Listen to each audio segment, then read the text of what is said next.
ह्या ठिकाणी आणि माझे सर्व विद्यार्थी आहेत.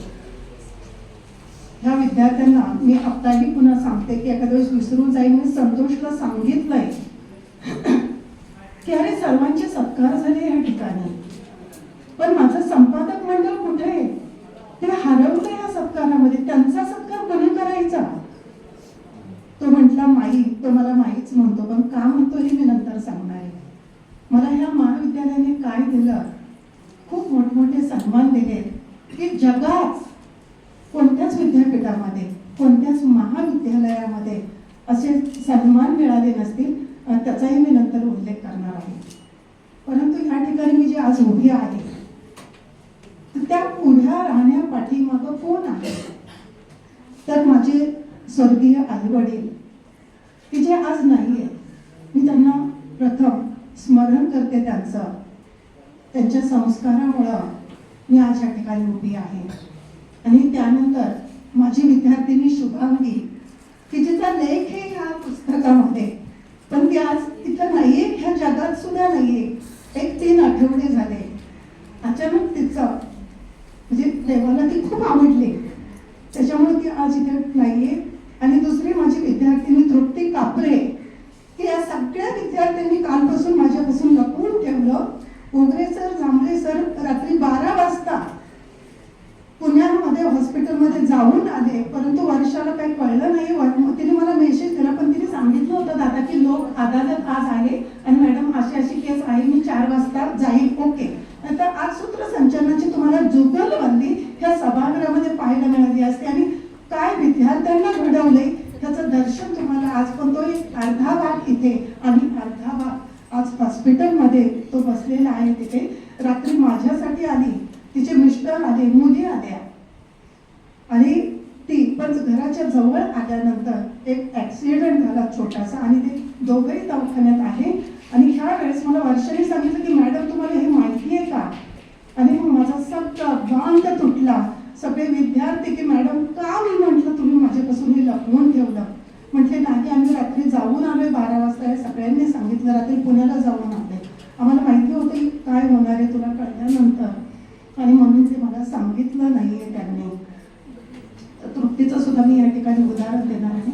मी उदाहरण पुन्हा देऊ. असंख्य विद्यार्थी, असंख्य माणिकमोती ह्या महाविद्यालयामध्ये आम्ही घडवलेले आहेत. एकाला धरलं तर एक सुटतोय माझ्या हातातून जशी वाळू सुटावी असा. परंतु त्याकडे जाण्यापूर्वी की आता बालमिकी जो माझा बालमित्र, खरंच त्या काळची मी माझ्या मुलींना सुद्धा म्हणते, हे तुम्ही काय शिकताय, तुम्ही काय जीवन जगताय, जीवन आम्ही जगलो.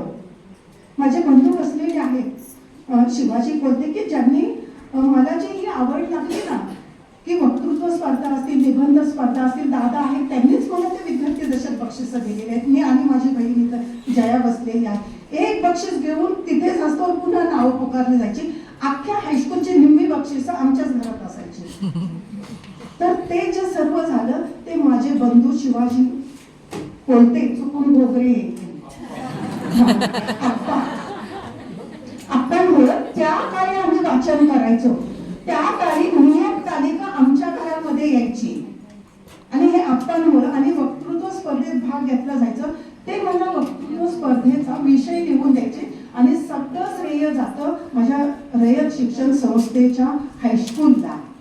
कर्मवीर अण्णा दादाने तो 1.5 महिना कधीच विसरू शकणार नाही. पूर्ण ग्राउंड आणि ती मिरवणूक, त्या स्पर्धा प्रचंड.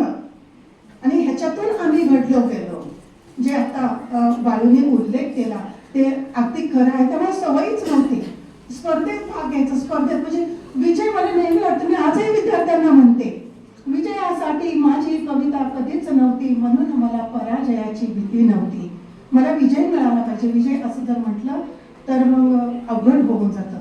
कशासाठी विजय? तो विजय आपोआप मिळत जातो. चरैवती तुम्ही चालत राहा, तुम्ही करत राहा. आणि मी काय केलं आजपर्यंत 33 वर्षाच्या काळात? मी फक्त चालत राहिली. मी वेगळं काही केलं नाहीये. जे मला आतून वाटायचं ते मी केलं. आणि माझे हे सगळे जीवन प्रवासातील माझे सोबती, आता माझ्या मिस्टरांनी सुद्धा सांगितलं, घोगरे सरांनी, ते खरं आहे बरं का. म्हणजे मला जे वाटतं ना, मी मनात मला आडपडताच ठेवता येत नाही. राग आला एखादा विद्यार्थी बसताना, तू का बसलायस इथं? पालक आले तर तुम्ही का बसला इथं? तुमचं काय काम आहे? मग इतका वेळ का बसता? आणि मग मला ते सहन होत नाहीये.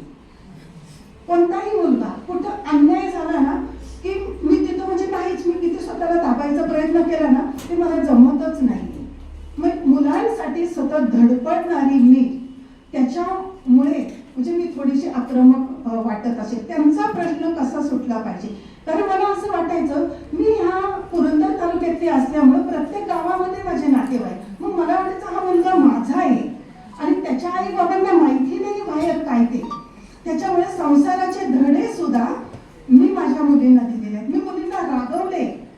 गेले ते दिवस की नवरा गजरा घेऊन येईल आणि तू संध्याकाळी वाट पाहत बसेल. तू सांग तुला किती एकर जमीन आहे घरी, हे सांगता येतंय का? नाही मम्मी, मॅडम मला आईच जाऊन देत नाही शेतामध्ये. मग तुझ्या आईला बोलव इथे. तुझ्या आईचा दोष आहे, तुझा दोष नाहीये. तुला सांगता आलं पाहिजे हे सगळं. तर हे धडे जे आहेत, तर जीवन जगायचे धडे जे आहेत ते आम्ही ह्या महाविद्यालयामध्ये दिलेले आहेत.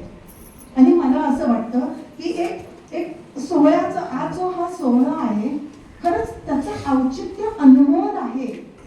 त्याचं मोलच होऊ शकत नाही.